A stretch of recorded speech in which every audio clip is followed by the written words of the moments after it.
11 horas e 7 minutos, estamos de volta aqui com o Morning Show na programação da PAN. E olha, antes de qualquer coisa, eu pedi uma questão importante de ordem aqui pro Adriles. Adriles, Bem, calma, tá? Você vai poder comentar, ok? eu sou tranquilinho. Posso te pedir isso? Você Mas coopera eu tô comigo? sempre calmo, eu nunca perco a Você tá fleuma. calmo? Tá tranquilo? Nunca perco a Posso fleuma. seguir? Posso fazer a Posso. nota Ok. sem interrupções? Juro Ok. que não. Alguma interjeição, alguma bufada, Ok. às vezes escapode. Ok, calma. O ator Paulo Lubetti tá com medo. Medo do quê, Vini? Medo do outro lado, né? Que segundo ele é um outro lado aí persecutório, principalmente com relação à classe artística. Paulo Betti, né, ator global, um dos maiores artistas aí do nosso querido Projaquistão, participou aí de uma live organizada pelo Instituto de Estudos Avançados da Unicamp em parceria com o UOL. Então discutiu ali assuntos como os impactos da pandemia na cultura brasileira, os 70 anos da televisão, os novos desafios, a carreira dele, na carreira também de muitos anos, e aí tocou-se no tema também da política e ele comentou a forma como o governo atual e como boa parte da sociedade hoje enxergam a classe artística, né? Segundo ele, muitas vezes com olhos persecutórios. Ele admite que os artistas em algum momento aí erraram na forma de se comunicar, na forma de se posicionar, na forma de construir uma base mais sólida perante aí a população, mas ele diz que há caminho sim para uma mudança e que um destes caminhos é a mobilização de um eleitorado mais jovem. Vamos ouvir. É possível, sim. Hoje, embora a gente veja, né, as pessoas todas sem máscara pelas ruas, Copacabana ninguém usa máscara, quero que aqueles velhos morram, entende? O mais rápido que eles puderem morrer, que eles morram. A esses velhos que andam sem máscara, né? Então, mas eu acho que existe uma saída. Tem muitos jovens aí pensando, discutindo. Meu filho estava ontem vendo o debate nos Estados Unidos, porque ele sabe que aquele debate tem uma importância brutal para a gente aqui, né? Embora o candidato seja meio, como disse o Antônio Prata, né? O candidato parece um Fusca 84 a álcool, tentando pegar no frio, né? O John Biden é duro pra caramba, né? Ele joga mal pra caramba. Tá aí o Paulo Betti criticando a atuação do Joe Biden naquele debate tão polêmico nos Estados Unidos e querendo que os velhos que andam sem máscaras pelas ruas morram, todos morram rapidamente. O Paulo Betti acha que o bolsonarismo, portanto, Paulo Matias, está com a faca e os dentes, com as facas nos dentes, e sangue nos olhos e vão continuar perseguindo, sim, os artistas até o fim, porque eles desejam a destruição. Vamos ouvir esse outro trecho. O secretário de Cultura do Brasil, que seria o nosso ministro, digamos, estava treinando tiro num estande em Brasília. Para que ele estava fazendo isso? Ele sabe para que ele estava fazendo isso. Porque quantas armas nós vendemos esse ano? Qual foi a porcentagem de armas e munições que foram vendidas esse ano com relação ao ano passado, o ano retrasado? Por que eles estão liberando essas armas para as pessoas? Em algum momento que os militares vão deixar essa boca? Nós estamos num período muito difícil e muito complicado. Não vai ser fácil tirar esses caras daí. Mesmo porque ele recusa o resultado, e aconteceu isso nos Estados Unidos também. Desculpe, vamos nos preparar, porque vai ser difícil enfrentar esse pessoal. Primeiro, porque eles estão armados. Armados, segundo o Paulo Betti. Paulo Betti está realmente assustado aí, está bastante nervoso com esse momento atual do Brasil, mas ele disse que é preciso lutar até o fim, viu, Paulo Matias? Ele disse que as pessoas estão com medo de publicar coisas na internet justamente por causa dessa perseguição, mas que é preciso ter essa luta até o fim. E agora, nesse momento aí das eleições municipais, ele diz que vai participar de muitas lives, que vai participar de todas as campanhas que, segundo ele, lutará contra o demônio. Paulo Betti. Vamos lá. Adriles Jorge, o que tem a ver uma pessoa ir atirar por hobby com a questão da distribuição de armas no Brasil? Provavelmente o Paulo Betti deve achar que o Mário Frias está fazendo tiro ao alvo, tendo em vista a imagem do grande democrata, gentil, que é o Paulo Betti, que é a personificação dos anseios populares, né? Um governo autoritário que vai causar um genocídio para além das mortes do coronavírus que eles já mataram. Parece que os velhos ele não liga muito não, se eles morrerem tá tudo de boa. Imagina o Bolsonaro falando assim, eu quero que os velhos morram, que estão contra mim. Ele seria preso no outro dia. Contra o Paulo Betti não acontece nada.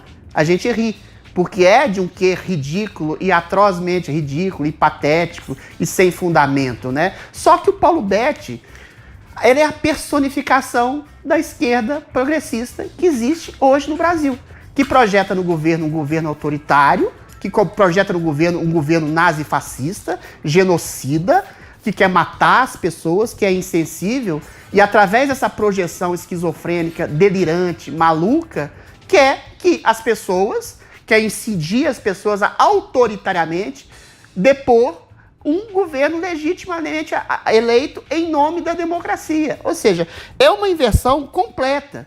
Só que essas vozes delirantes, eventualmente ridículas, fazem com que pessoas sejam perseguidas pelo próprio Supremo Tribunal Federal, jornalistas desejem a morte do presidente, o presidente seja acusado de genocida, de racista, de nazista, de assassino em massa. A gente tem, eu vi esses dias num talk show, 2 intelectuais dizendo do fascismo, do bolsonarismo, sem dar um elemento, uma ação, nada, nenhum tipo de orquestração massiva para oprimir quem quer que seja. Fascismo, a gente tem que lembrar que é um feixe de varas iguaizinhos que pensa igualzinho. Nada mais representativo que isso, que o Projequistão, da qual fala o Paulo Betti, né? Quem começou essa história foi esse fascismo identitário progressismo de Projequistão que ofendia não só o presidente hoje eleito, mas as pessoas que votaram nele, né? Todas eram racistas, eram machistas, eram homofóbicas, eram canalhas, ou seja, quem não pensa com o Projequistão está fora do meio democrático e progressista. O cara se coloca como democrata, mas desde que o outro que não pense como ele, aí se transforma num ditador, num fascínora, num canalha. Ele chega a dizer nessa entrevista que a Globo, para além, a Rede Globo, a Globo News, para além de ter uma opinião uníssona contra o governo, teria que dar mais destaques aos comentaristas para darem porrada no governo, para darem porrada. Ou seja, toda essa sistematização de uma ordem, de um pensamento igual, que é o pressuposto de um fascismo, ou seja, a falta de individualidade, a falta de um pensamento singular, é o pressuposto da ordem fascista do Paulo Betti, que inverte completamente a realidade. Realmente, eu lembro de uma grande atriz falando, eu tenho medo, eu me lembrei disso. Só que o medo da Regina Duarte se justificou quando da eleição primeira do Lula em 2002, que se transformou no governo mais ladrão, mais corrupto, mais hipócrita de toda a história da República Brasileira. O Paulo Betti, que sempre foi um petista empedernido, encampa exatamente essa visão hipócrita, meio maluca, meio insana, esquizofrênica e paranoica de achar que fora do lulopetismo, fora da esquerda, todos são canalhas, todos são fascistas, todos são armados. O que a gente tem que temer é que esse ridículo se transforme em realidade. O STF já está comprando essa ideia em boa medida, a mídia também. E até por falar nisso, viu, Paulo, ele lembrou nessa live também que ele participou daquela campanha do Lula em 89, o Lula lá, e chegou até a produzir aquele vídeo, né, aquele clipe famoso com vários artistas. Lula lá. E ele disse que ali tinha várias frentes, né, contra a candidatura do Collor, e que hoje ele acha que deveria ter algo parecido com isso também contra o Bolsonaro. Muito bem. Joelzinho, você acha que tudo que o Bolsonaro quer é que o Paulo Betti fale cada vez mais? É maravilha isso. Olha, eu não tenho dúvida de que esse discurso do Paulo Betti cai como uma luva para os sonhos mais molhados do Bolsonaro de poder e de se perpetuar. Não é a primeira vez que o Paulo Betti fala de maneira meio exagerada e radical, né? Lembra na época do Mensalão? Ele deu uma famosa entrevista, era em 2006, em que ele falava, meio que justificando ali o que estava acontecendo, não dá para fazer política sem botar a mão na M. Não estou preocupado com a ética do PT. Acho que o PT fez um jogo que tem que fazer para governar o país. Então, nessa live aí ele toca justamente nesse assunto e diz que ele pode ter se arrependido de algumas falas. Ele pode ter justamente essa fala. Pode ter. Boa. Perfeito. Não, então, você vê que relativizado o mensalão. Agora, ele lida. Primeiro, tem um radicalismo, e é próprio de artista mesmo, artista. Pega uma posição, se torna radical nela mesmo sem... É uma coisa comum, é o que eu vejo acontecer de artistas. A direita e a esquerda, inclusive. Agora, ele lida, e ele está se relacionando com o Brasil, que seria talvez o sonho do Bolsonaro, mas que não é a realidade. Veja, o Bolsonaro mesmo disse, naquela saudosa reunião de 22 de abril, que ele queria a população armada para resistir às diretrizes de governadores e prefeitos. Ou seja, ele incentivava a sublevação popular com milícias lutando usando armas contra prefeitos e governadores. Era esse o nível da loucura bolsonarista. Mas é óbvio que o Brasil não foi nessa direção. É óbvio que o Brasil não está nessa situação ditatorial. Então ele reagia a isso como se estivesse, apenas alimenta. É como quando, eu não sei se foi o Lula que disse, quem foi que disse alguma vez, o exército do STED ele irá para as ruas. E daí o povo também de direita começou a arrancar os cabelos, a espernear por aí. Não tinha exército STED nas ruas, coisa nenhuma, não existiu nada disso. A gente não pode lidar com os sonhos e com o discurso mais radical do inimigo político como se ele fosse a realidade, porque daí a gente vai justificar em nós radicalismos que são igualmente injustos, indevidos e absurdos. Como ele diz, espero que esses velhos morram. E olha, sem sombra de dúvida, quem foi muito irresponsável ao longo da pandemia, a gente fica com raiva. Mas se você cultiva em você o desejo que a pessoa morra, então quando for a sua vez de fazer, você vai fazer tão mal quanto, você vai destruir tanto quanto. Então, Paulo Betti, vamos sentar, vamos acalmar. Eu entendo que a classe artística se sinta sob ataque, porque em grande parte ela está mesmo, mas essa subida de radicalismo no tom, ele não ajuda na vitória do bem maior. Ele ajuda o outro lado. O outro lado é então, perverso, né, malvado? A cabeça no lugar. Não, ambos extremos são perversos. Bolsonaro, o outro lado. Ô, Joel Betti, deixa eu te falar uma coisa. Ô, meninão, Joel Betti. Primeiro, para de fazer... Peraí, calma. Encerra, Joel, por favor. Peraí, o Joel Betti não vai acabar. Bota o microfone aí, porque não dá. O que tem que ser visto é os dois extremos. Qualquer extremo político é ruim, porque o extremo é o que não permite a existência do outro.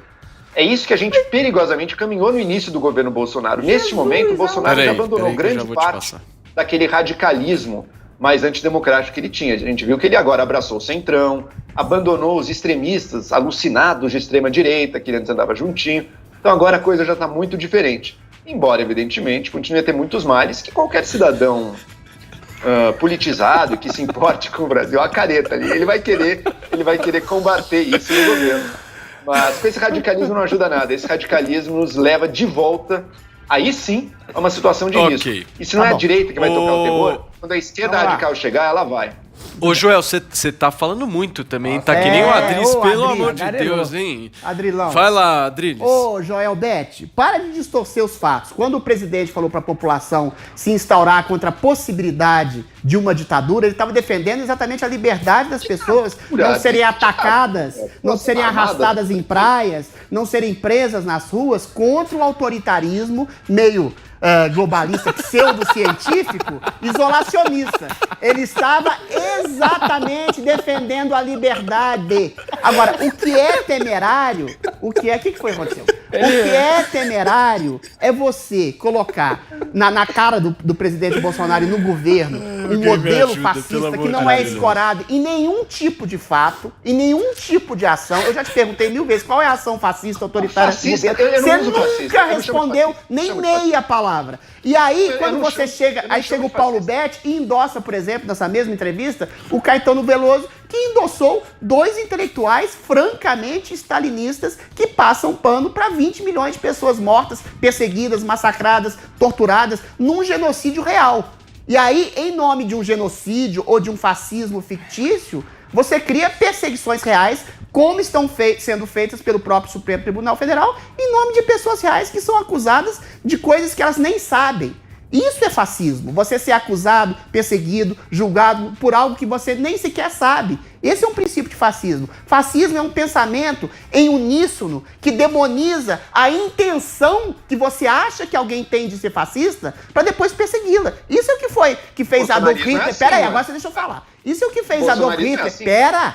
Isso é o que fez Adolf Hitler nos anos 30, quando dizia para toda a nação alemã que os judeus estavam destruindo a economia, que estavam dissolvendo a ordem democrática do país, que estavam dissolvendo a cultura e matou 6 milhões de pessoas. Não estou dizendo que o Paulo Betts vai matar 6 milhões de pessoas, mas os velhinhos, ele já quer que morra, né, meu amigo? Então, cuidado com esse discurso, que esse sim, o discurso de atacar a intenção que você acha que a pessoa tem, sobretudo a intenção de alguém que é conservador ou liberal, que não comunga com seus ideais trotskistas, leninistas, lulistas, aí você acha que o outro deve ser massacrado, eliminado do debate, inclusive da vida, como os velhinhos sem máscara que o Paulo Betts quer. Cuidado.